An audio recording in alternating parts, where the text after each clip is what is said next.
So, hi, today I'm with Zenia Wivou. Hi, Zenia, how are you?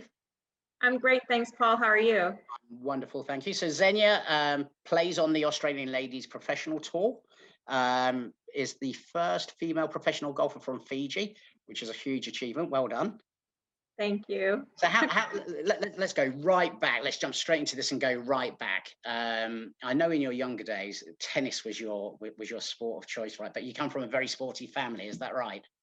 That's correct. So my family actually my dad was a very good football player. And then he pursued a career in engineering, met my mom, and then my mom was actually a hockey player. Right, okay. And then when they had me and my two brothers, we moved over to the United Arab Emirates, and pretty much the only sports facility that was close enough for us to walk to was a little pitch with a tennis court. Right. So we ended up just becoming a tennis family the whole time. It was very competitive, very, very competitive, especially with two older brothers. Yeah. Yeah, with two brothers that are very sporty. And then they ended up taking up rugby as well, and football. But we still kept the family tradition of playing tennis quite often. Right. So how did golf come about then? Well, my dad met a few friends that played golf, and they asked him to go out, and I just went for a ride with him on the golf cart, and it just seemed pretty interesting, because I mean, from an outside point of view, when you just watch it on TV, it just looked like, oh, you're just hitting a small little ball, like how hard can that be, sort of thing. Easy, isn't it? Yeah. Anyone can do it. And then one day they were actually opening up a golf club called Al Hamra Golf Club, which is up north of Dubai in a city called Ras Al Khaimah. And they had an open day for, kids come try out, pick up a club, just whack a few balls. And luckily for me, with my great genes, I'm very athletic. So I ended up just kind of swinging this club as if it was a tennis racket, just a bit of more of a lower swing. And it was like a junior 5-wood, and it just kept going. It was great. And it didn't even, come into mind that I was hitting it good. I was just happy that I was hitting the ball. Yeah. And the GM at the time came over to me and said, where's your parents? And I thought I was in trouble. I thought, oh my God, did I do something wrong? Did I hit too many balls? What did I do? And he's like, no, I just want to have a chat with your dad. So he ended up getting in contact with my dad, and said, I think your daughter has some talent. I was 9 years old at the time. And so, this GM, his name is Chris White. He was he really put himself out there to kind of engage with the community. Yeah. And so he ended up just saying, look, we will help you. We will train you. We will do you this. We'll give you this. Just go out and play and have fun and see if you enjoy it.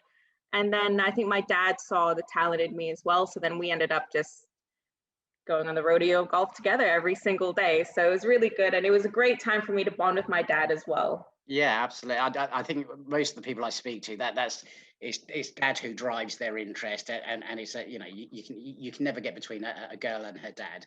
Okay. And that sort of drives it, and still that's their fondest memories, I think, of golf. So absolutely. So you were playing every day. So what, you would go to school? Would you play before school, or would you just go straight after school? No, straight after school. So over here, we'd start school at around 8 o'clock. We'd have to be there by 7:30, finish off at around 3 o'clock, and then head straight to the range. So luckily for us, the city that we lived in, everything was about a 15 to 20-minute drive. Right. You couldn't walk, but you'd have to drive. Yeah. So my mom would pick me up, would go straight to the golf course. I would practice until my dad finished work at around 5. He would come to the golf course, and then we'd go out and play. And my mom's always the cheerleader, so she would end up bringing our little Dutch hound with a lunchbox, and grabbing another cart, and then just following us around. Oh. So what wonderful memories, though, hey? Oh, absolutely. And you know what? Every time I do go back to our home club, it really does hit my emotional spot. Yeah. And I think it's because I could just see where my mom used to sit, or see where my dad used to take his shot, because my dad's a very strategic player, so he places his ball. He's not a big hitter at all, and I tell the story in every interview, actually, is he's got the worst eyesight, right? Like I'm amazed at how accurate he can be, but he just cannot see. So literally before he even makes contact with the ball, as he hits the ball, he'll already say lost. But then like at the time, you know, you're trying to take it seriously, but then you realize he just does it to kind of get under your skin because he knows it's gone straight. Yeah. So then you kind of try harder. So my dad was always my competition. So if I could always beat him, I knew I was fine for the club championship. A real competitive dad. There was a TV program in the UK, Harry Enfield and Friends, and there was a character in there called Competitive Dad, and he would take like his 4-year-old son on a squash court and be welling the ball as hard as he can and go 1-0 Timmy, 2-0 Timmy. But yeah, I think you know, being a dad myself now, I know even when I go onto the golf course with my children, you know, I might give a little bit of grace, but not too much. My dad's pretty much like, you know, game on, you know. Everything's kind of left behind, yeah. But I think if you're at a good level, though, if you're at a good level, he's challenging you by being competitive, right? And absolutely. He's probably doing as much for you as for himself. Yeah, well, you see, at the time, I kind of thought, no, he's my competition. But now, as you know, when you're saying that, I do realize that it's just more challenging myself rather than him. Yeah, but my dad was always a single finger handicap. I think he went down to a 1.5. How? Yeah, and so yeah, he was always my role model, or you know, the one to kind of get off the course sort of thing. So yeah. it was always great. And then we ended up doing partner tournaments, so like, you know, scrambles or better ball, green thumb, and we had a really good streak of winning. And then I went off to college. So right. So where did you go? Where did you go to college? At Toowoomba. I studied corporate law at University of Southern Queensland. Right. And in my last year, actually, I came back home for the Christmas holidays, and I just looked miserable. I just looked so miserable.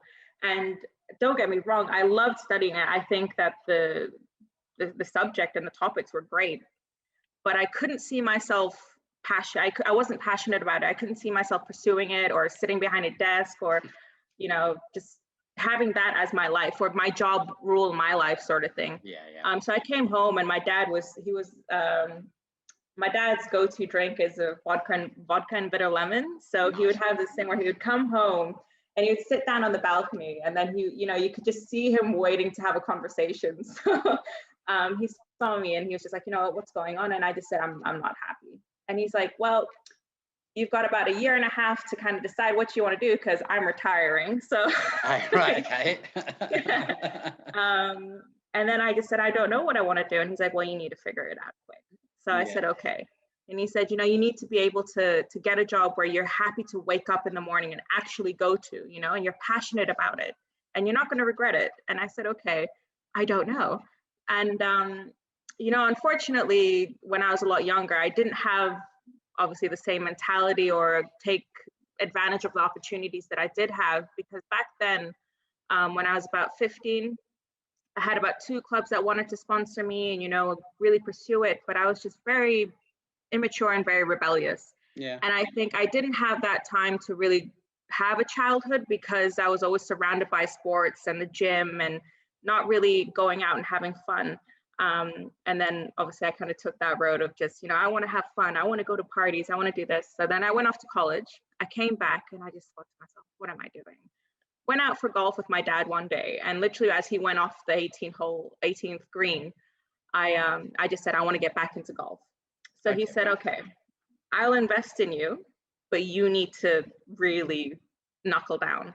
So for a whole year, I put everything aside, and every single day for about a minimum of 10 hours, I'd wake up in the morning, go to the gym, have breakfast, come back home, sit down with my mom for a little bit. We always had this thing where we ended up watching a Prison Break episode, right, and then heading off to golf, because over here summer gets pretty bad. Yeah. So I'd wait for it to kind of cool down, and then we'd head off to the golf course, and then I would just be at the range, just grinding away, and then playing 9 holes, and coming back to the range, meeting my dad after work, going to the range again, you know, fitting in a couple of holes before the sun goes down, and then going home. And I did that for a year every single day. And you know, I think the best part of it was the amount of, I wouldn't say hate, but doubt that I was getting from everyone around me. Really? Okay. Oh, absolutely. You know, saying like, oh, you know, you're 21 and you're not gonna get anywhere. You're too old, or you know, just you're not good enough sort of thing. And I think that really pushed me, because I really do like to go against the odds. And then certain people just didn't want to help me, you know, in regards to reference letters and things like that. But then I ended up, you know, starting to play really good, and then getting my mind going well. So then, yeah, I applied for the tour card. I sent in all my evidence of how my games were going, my tournaments and stuff. And, you know, I waited for about 4 months and I didn't get a reply. So I thought, okay, you know, that's it. I probably should just, you know, try and find a job somewhere. Moved back to Australia with my parents. My dad retired, and we were setting up their farmhouse, and I got mail. We don't have post boxes over here. Yeah. So it's really exciting when I get to go back to the farm, and, you know, you walk the dogs down to the little post box and kind of open it up, mailbox actually. And I got this letter, and it was from the Australian PGA, and said, you know, congratulations. You know, you got it. So I was blown away. You get your tour card then, and this is where your story, I mean, your overall story, I think, is about grit and determination. But yeah, at no point has it been required as much as almost straight after you get your tour card. Am I right? Yeah. Okay, I think we know where we're going with this. So for those of you that have followed Zenia, I beg your pardon, Zenia, on Clubface Golf, you know, we've sort of been able to experience some of the journey of the last certainly year with you, and you write so elegantly about the trials and tribulations and the journey that you've been on. But let's go back to you get your tour card. Mm-hmm. What happens?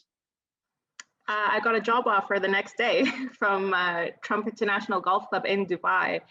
So I actually went for the interview for this job probably a couple of months before I left for Australia.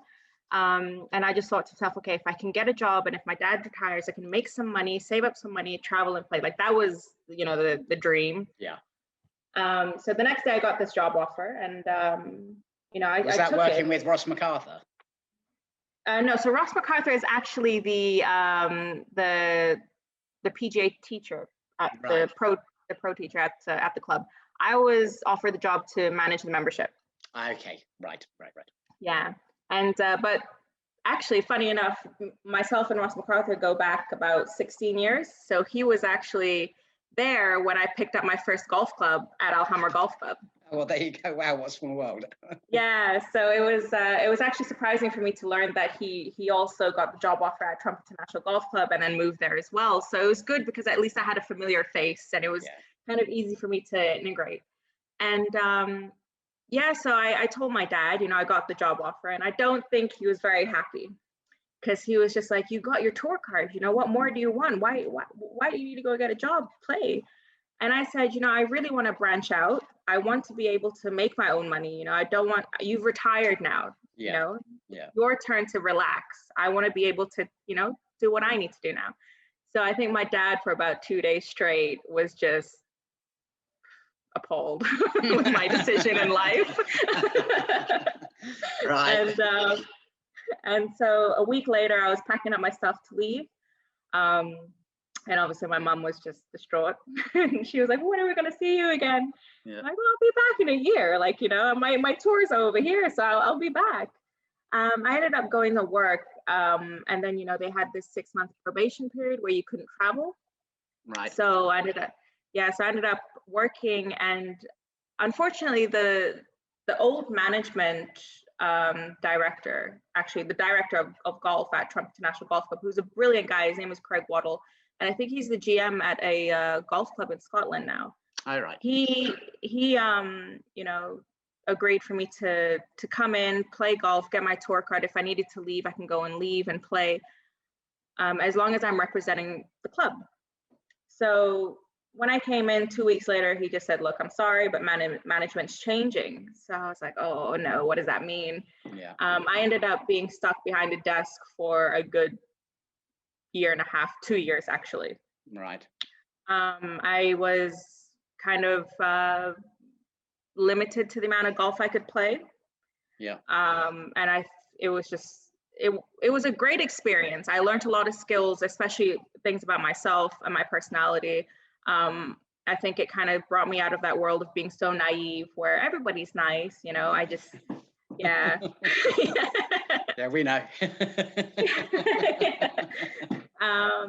And luckily, I was on hole 18 at Trumpet National Golf Club, and I took a driver out, and it's a dog leg left, and there's water on the left hand side. And normally people just hit straight and then, you know, hit over to the green. I took out a driver from the ladies tee, and I was playing with a bunch of ladies, just kind of, you know, getting them into golf, making sure that they enjoy the game and the company, because I think that's the main thing. And I do try and tell that to a lot of the beginners that I play with, is you need to enjoy the actual atmosphere first before enjoying the game, because the game will you know, it's a love-hate situation. You know? Yeah, absolutely. But you're so right about that. Enjoy the opportunity to play golf, enjoy the environment, enjoy the people. Yeah, exactly. And so these women that I took out, lovely bunch of women. Most of them were beginners, so obviously we all played from the ladies' tees and just had fun, had a good laugh. And one of them just said, you know, can you drive the green? And that's my advantage to my game, is my distance. And I said, I think so. And it was about a 280-yard carry. So I drove it, and wow. yeah, it was brilliant. I'm not gonna lie, I was really impressed. And I putted for eagle, and I made the eagle putt. And that's when, and so on the 18th on the 18th hole, there's a terrace where it kind of leads into the barn. A lot of people sit out on the terrace and they can see you. So I think a lot of the members kind of saw and then just started talking from there. And I met who are now my current sponsors, Health and Happiness, Chiropractic and Physiotherapy. They a beautiful couple. They heard about me, we met, and Tom Dawson, who's the owner, actually, he's a brilliant guy from Australia, and he was always kind of on my back, you know, when are you gonna just go and play? Like, what are you doing with your life? Yeah. And I just kind of said, oh, I can't, you know, I need to work, and I can't actually leave the desk, and I don't have time to practice. And it's funny, you work at a golf club, but you can't even play golf, or you work at a golf club, you don't even have time to go to the range. And it's mind-blowing in a way. And on New Year's Eve of 2019, 2020, I busted my knee. So I was at my partner's mother's place. So, and we were sitting down on the ground having a cup of tea, and I stood up and I just heard this grind in my knee. It was horrible. Yeah. And my whole left side of my leg just went really hot, but the rest of my body just went really cold. And it was an old injury that was kind of waiting to kind of blow up. Yeah. And funny enough, his mother was like, "Are you okay?" And I'm like, "Oh, I really can't move. Like, I'm just kind of in shock right now. I think I'm going to cry," but I was just kind of preparing myself to cry. And she's such a sweet old lady. She comes out with a bottle of Vicks, the spray Vicks, and she's just like, "Just Vicks it, you know, Vicks it. Yeah, you'll be for fine. Everything. That and Tiger Balm." Yeah, walk it off, you'll be okay. And I just said, "No, I think I really need to go to the hospital." So I went to the hospital, and they put me in a cast and just said, "Oh, you know, you've just kind of torn your muscle." I'm like, "Oh, is that it?" And they're like, "Well, you need to see a doctor, but it's New Year's Eve and everything's closed." So for the next 2 days, I was in agony. And lucky enough, I called Tom Dawson, and you know, he helped me get an MRI and an X-ray. And I went into his clinic, and you know, it was a lot worse than what we thought. And literally from there, it was ACL, ACL, meniscus rupture, ACL tore, and I needed to get bone grafting as well to help me rotate. Wow. Yeah, so you weren't messing around, and this is all. I just want to clarify: it was a cup of tea you'd had, right? It was a cup of tea. I promise it was a cup of tea. Specifically mint tea with a bit of sugar, actually, black tea. Oh well, there you go. It was the sugar that did it. It's a bit too strong, to be honest. Yeah, quite absolutely. So you had all these tests, and it must have been devastating. I mean, absolutely. You sort of found your motivation with that eagle on the 18th, right? That's like a trigger moment, right? Where you go, do you know, I'm too good to be sat behind a desk. I should be on the tour. I should be playing. And exactly. And then that's when people started talking and asked me, do you actually play? Because no one knew that I had a tour card. I just came in as I just came in as a membership manager. So, they started talking, like, we didn't know you could actually hit a ball. I'm like, actually, yeah, I got my tour card. So then people started talking, and it just started making me think, what am I doing? Like, the whole plan was to save money and travel to play, but I couldn't. And I was really restricted with my job. And then, so when I had my knee surgery, a week later, I went back in with this huge cast, and, I just felt horrible. And then, I got a letter that said, my director came in with a letter and said, look, we're actually doing an internal restructure. We have to let you go. Oh, gosh. And it was 8:00 in the morning. I specifically got there at 6 because it does take me about an hour to get out of bed alone. So I thought, okay, best to wake up as early as possible, have a shower, get ready, go to work, knowing that I couldn't walk or anything like that, but I still did my best. And then getting that letter, it was just like this huge relief off my shoulders, because that's interesting that you took it that way, because it's very easy to look at that as like you've had extraordinary bad luck with your knee and what have you, and then this comes along, so it's even more bad luck in compounding, but actually you're not looking at it that way. No, I was relieved. I smiled. And then my director was there, and he was upset. Ross MacArthur walked in really jolly as always, hey, what's up, guys? And then heard the bad news, and he was devastated as well. And I was there, and I think I had a moment of shock. And then I just I looked at my director at the time, and I just said, look, it's fine. It is what it is, So I went home, parked the car, got into bed, and I was like, oh, I'm so thankful I could just sleep. So I went back to bed, woke up, and I called my partner, and I just said to him, I got some news, but I'm gonna have to talk to you when you get home. I didn't even think much of it. He comes home in a panic, and he's like, are you breaking up with me? And I'm like, no. Oh, bless him. All right, are you pregnant? Right, are you? I'm trying to think of the order these questions will happen. Oh gosh, prepare for the worst. I said, no, I lost my job. And he's like, oh, is that it? And I said, well, yeah. And he's like, well, what do you want to do? And I said, well, I'm not really sure, but I think I want to go for golf. And he's like, just go for it then. You have all the time now. So luckily for me, I have all the support around me, and a really great partner. And I called Tom Dawson probably about 2 hours after I woke up, and I said, were you serious about me going on tour? And he's like, yes. And he's always kind of hinted at the fact that, he would sponsor me, but I think at the time I was a bit too scared to take that leap, because it's only, here and say.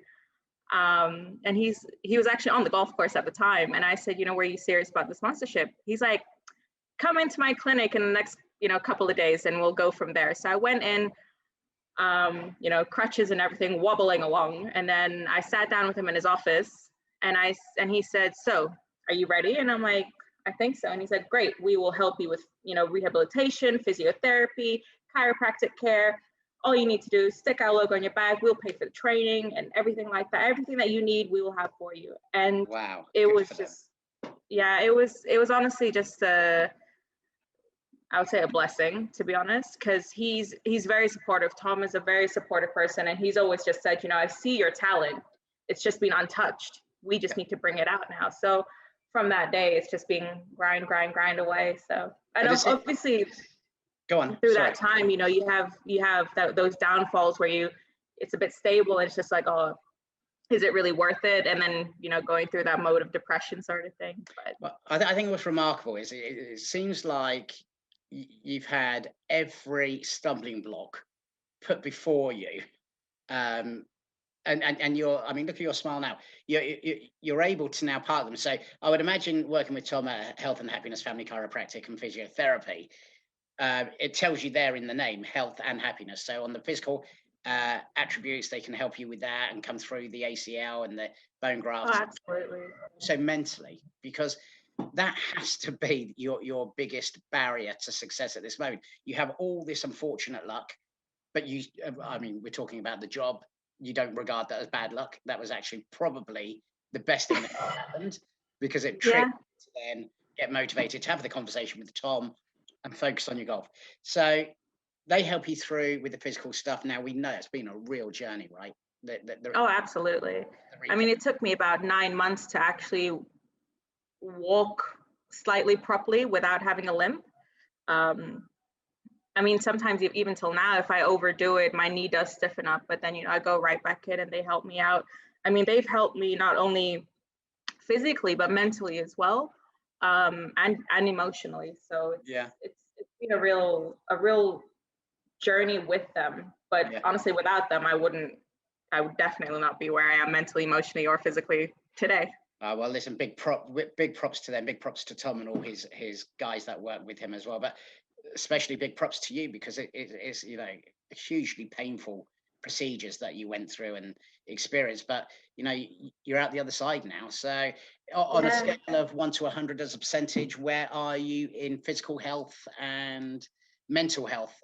Ready to pick up clubs and start playing on tour? Where do you think you are? 100%, I'd say. Good for you. Yeah. Well, brilliant answer. And it's only been in the past week, actually. Has it really? Okay. Yeah, and how do you know when that happened? Was there a trigger moment? What was it? So I actually brought on another team member. So I've got a team from Health and Happiness with my physiotherapy and rehabilitation and chiropractic care. So I've got a physiotherapist, a chiropractor. Well, there's a few, but I specifically go to one. I've got Ross MacArthur, who is my golf coach, and I've got Steve Thomas, who is my performance and mind coach as well. Okay. So every Monday I go out with Steve, and he can see when I kind of go into a dark place after a bad hole or after a bad shot, and he kind of snaps me out of it.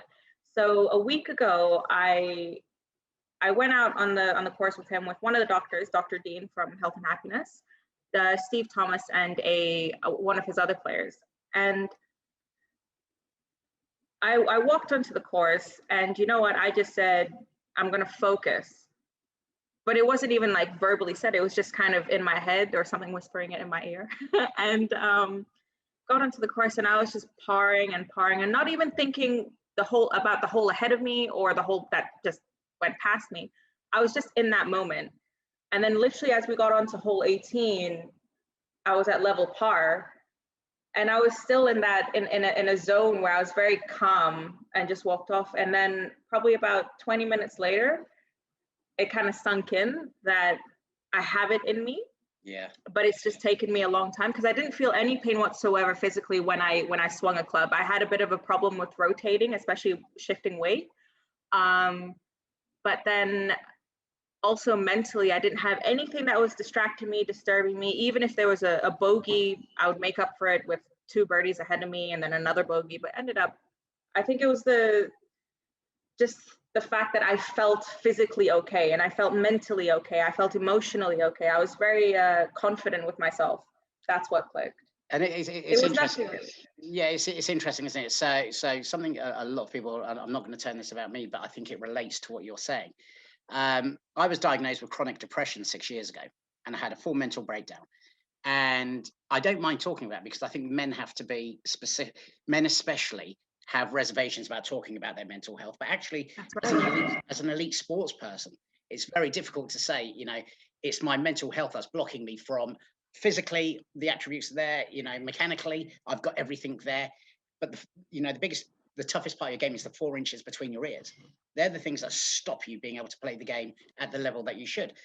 And I went through CBT, cognitive behavioral therapy, and it's one of those things where you can get to the point where you massage your mind to the point, or you talk yourself to the point where actually you can be better than this. And the thing that I find, and when we're talking about this business, Clubface Golf, and you and I went through it just before, and the new designs, and we'll talk about that in a moment. Do you know, I get this feeling like it's the most comfortable hug in the world.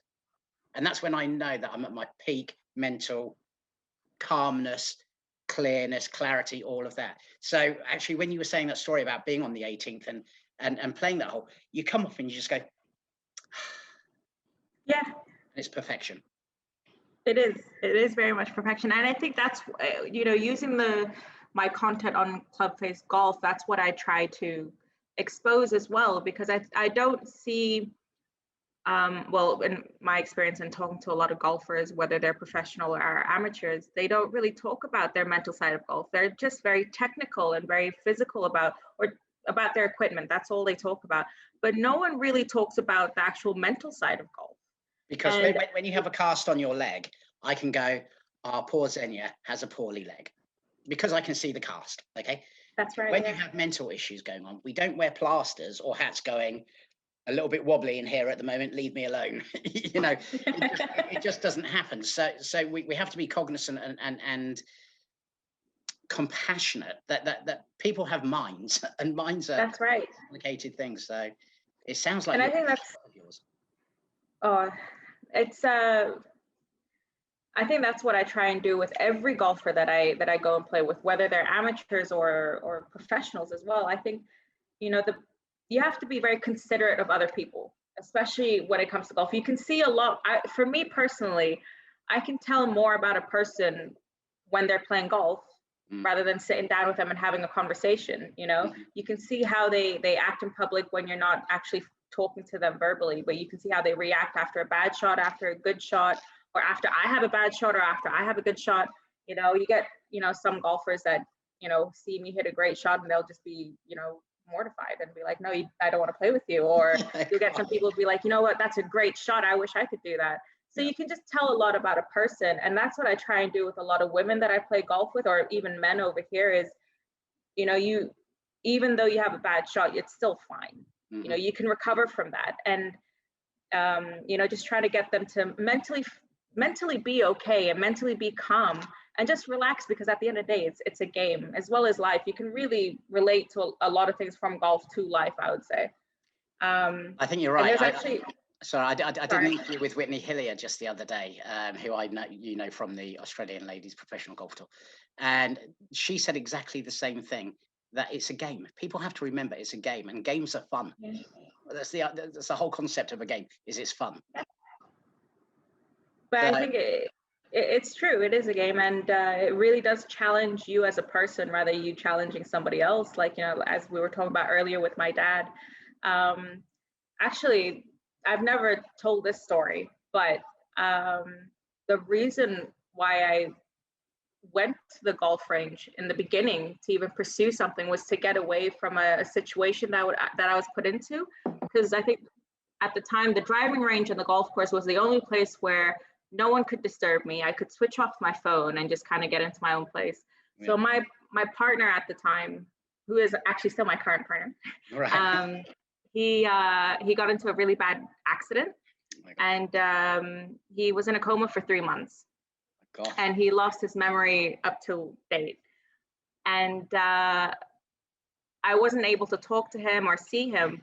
So the only way that I could kind of, I think, release a lot of grief was on the course. Yeah. And that's the only, that's the whole year that I took golf seriously, was right. Because I wanted to get away from that. As an escape, so golf as an escape. As an escape, yeah. So golf, if anything, saved me more than anything else. And that's why I think now when I look at people that play golf, you know, there's people who really do try but feel shy or feel insecure about their game. And I think mentally you just need to be able to teach them that it's fine. Yeah. Take your time. Regardless of people behind you or in front of you, people have to respect it. I do understand that there's a time limit, 10 minutes per hole sort of thing. Yeah. But I mean, you're not on the PGA Tour. You're not playing an event. Yeah. You know, people just want to come out and enjoy the game and, you know, really get into it. And that's what I try and kind of teach to the golfers that I take out. So one of my chiropractors, actually, his wife is a complete beginner. Right. And we went out on the par 3 course, and I gave her probably about a box of these balls. I don't know what kind of balls they were, but I just obviously couldn't use them. So they were stuck in my bag. And I said, look, I have them here, use them. And she literally lost all those balls in the nine holes that we went through. And she was really apologetic. And every time that she hit a bad shot, she was really upset, and she was, you know, taking her time. And I said, that's fine. Yeah. I'll hit a bad shot with you. It's okay. You need to know that it's okay. You can recover from it. I think you shouldn't apologize for the mistakes that you do on the course, as long as you learn from them and you don't repeat them. I think that's the main thing. Yeah, I think you're absolutely right. I'm assuming they weren't Pro V1s then. No, no. I keep that on the other side of my golf bag. Absolutely. Yeah. In little gold boxes. So 2021, I mean, obviously, it was sort of actually, again, putting a positive spin on it, your recovery time was sort of fortunate that it happened in COVID year, because you didn't actually Absolutely miss a lot of events, right? I think no. There's a positive on that. So we're 100% back to physical health, 100% back to mental health. Unfortunately, you couldn't play recently because of the COVID situation. You can't get back to Australia, right? Yeah, so there was only 2 events that were happening actually currently right now, and last month, and I couldn't fly out. They shut down all the airports in Australia, the main airports in Australia in January, and then when I went to the agency to fly out 2 weeks beforehand, because you have to do quarantine, the agency said that, you know, quarantine is about 12 grand alone. Yeah, in dirhams at least. And then to fly there was 30 grand. And they only flew on first class. And once you get into Australia, if you have to do domestic flights, you have to pay that separately. Gosh. Yeah, and then if you are traveling from state to state, you have to do another 2-week quarantine. And what are the prize funds like at the Australian Ladies Professional Golf Tour? I'm assuming you couldn't win 50,000. It was actually 150,000 purse. What overall purse or first place purse? Yeah, I think it was the overall purse was 150,000. I mean, to be honest, at this point, luckily financially, I'm actually really good. I think it was more just for me to kind of get out there. It's a different experience where you're playing competitively and just being exposing yourself to that environment. And I think that's my main goal right now. I mean, I could be one of those people that just, you know, I want to go out and win some money, but you have to be realistic about things. I mean, it's going to be the first time that I go out on an event, and my aim is just to make the cut. Yeah. That's, you know, and so manage your own expectations. But then you have girls like Alice Hewson on the LET last season, turns up to her first event and wins it. It happens. Yeah. It's not. Yeah, it does. Possibility. Yeah, no, it does. It does. And I think my downfall is if I'm overconfident, I don't play the way I expect to play, then I do play terribly. Yeah. I think so many elite level golfers have that problem. Yeah. And it's again, it's very hard to practice what you preach. So what you're telling, right. You know, of course it is, but it's your livelihood, it's your reputation, right. Everything's on the line, right? So of course it's a difference. And so I was planning to head down to Fiji actually in June. They've got an event that's occurring. Well, I'm not sure if it's confirmed, that's the only thing, but they have the event online. So I emailed the management and they just said, oh, we haven't really confirmed because, you know, of the COVID situation, but once they have, you know, I can actually fly down. Quarantine is actually $350. So okay. A little bit different. Yeah, only a little, only slightly. And yeah, so I'm planning to go there because I think it'll be great exposure as well in Fiji. And, you know, I think it'll be just a good step to kind of warm my feet, dip my toes in, and then make my way from there. But other than that, I've emailed the US tour as well to see if I can get a few exemptions. And I've got some great replies back. But again, it's literally just of the COVID situation, whether they can actually hold the event or whether people can actually fly in. But yeah. So can you get exemptions for like the Symetra tour? Is that what you're talking about? The Symetra tour or LPGA? The LPGA. Oh, the LPGA. Okay. Oh, yeah. Wow. That would be great because absolutely. You couldn't beat that exposure. Yeah. So that's the goal at the moment. I mean, most of the things are kind of out of my hands. Can't really control COVID.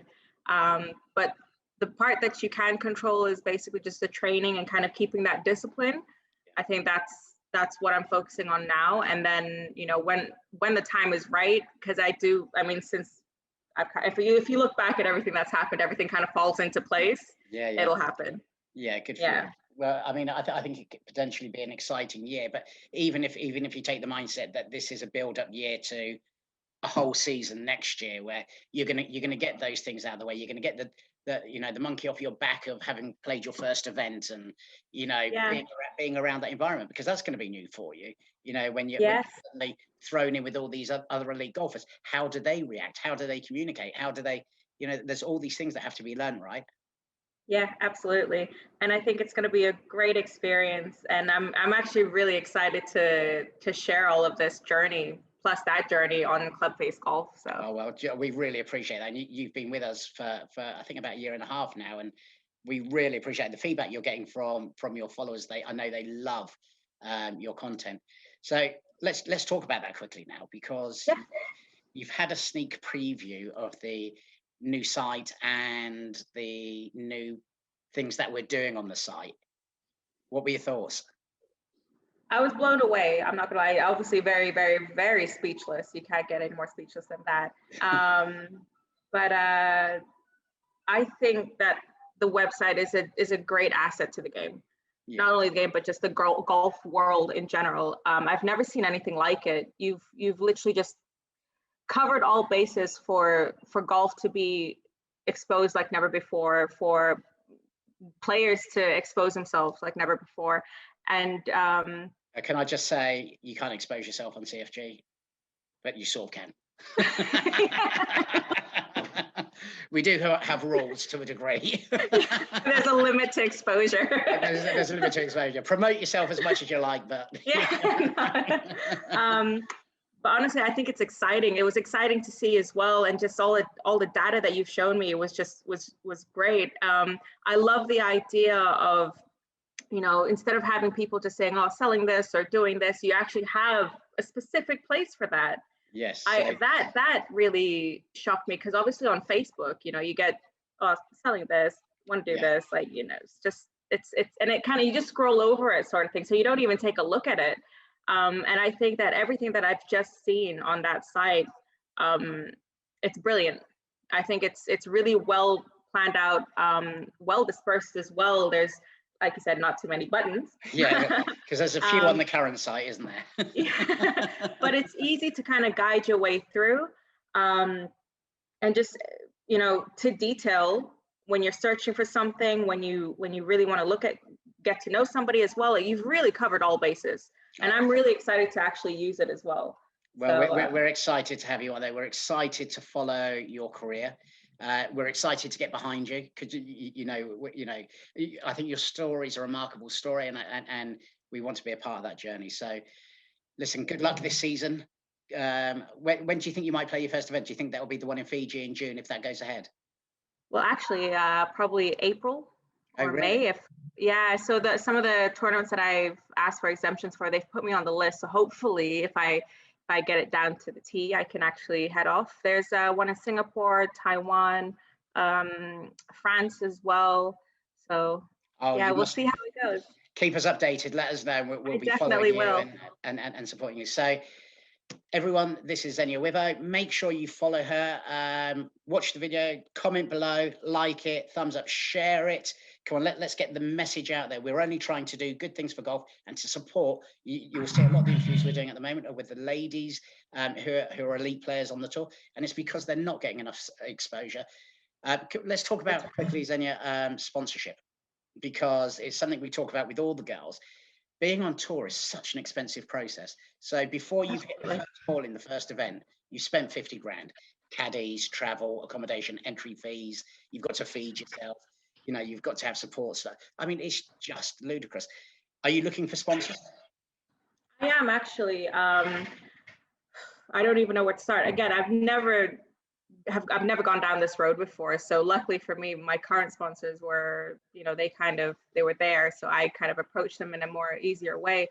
I have been going around trying to look for sponsors. I don't even know how to start it, to be honest. Yeah. But I do think that, actions speak louder than words. So I'm kind of just waiting for what I have to give to kind of bring back. Okay. Everything. Do you have a management company? No, I don't. Okay. So that may be, once you get on the tour, that may be the way to do that, because, we have to remember as well, you girls aren't salespeople. You're golfers. You know, so how do you go? How do you value it? But there are companies that can do that for you. But listen, if you want to support Zenia and you want to talk to her about sponsorship, you know, we know that the girls on the Ladies European Tour are looking for sponsors in their areas, but this is a different region. This is a different area. How do they get in contact, Zenia? Through Instagram, through email, really. My Instagram tag is Zen Wivou, so ZenWivou. I do have quite a few followers, which is great. And it actually goes globally as well. So I touch base in Australia, Fiji, around the Pacific, Middle East as well. I was raised here, so you know, if you want some exposure over there. So yeah, through email as well at z.wivou@hotmail.com. z.wivou@hotmail.com, or of course, comment below. We will pass the details on. Zenia will see it. But listen, great luck. Seriously, we wish you all the best for this season. Thank you so much. It was such a pleasure. Do you know what? I've really enjoyed it. I'm really having so much fun talking to you guys because Likewise. It's just, you know, it's inspirational for all of us as well to see the real side and the human side of you guys. Oh, absolutely. It's quite often I think just watch. Yeah, honesty is the best thing possible. I mean, if you can really answer a question when, you know, when it's asked in the most honest way possible, that's the only way you can really get people to draw in the attention that you need. So excellent. So everyone, like I said, like, comment, share, get it on Facebook, Twitter, LinkedIn, all that stuff. Zenia, thank you so much. No worries. Take care.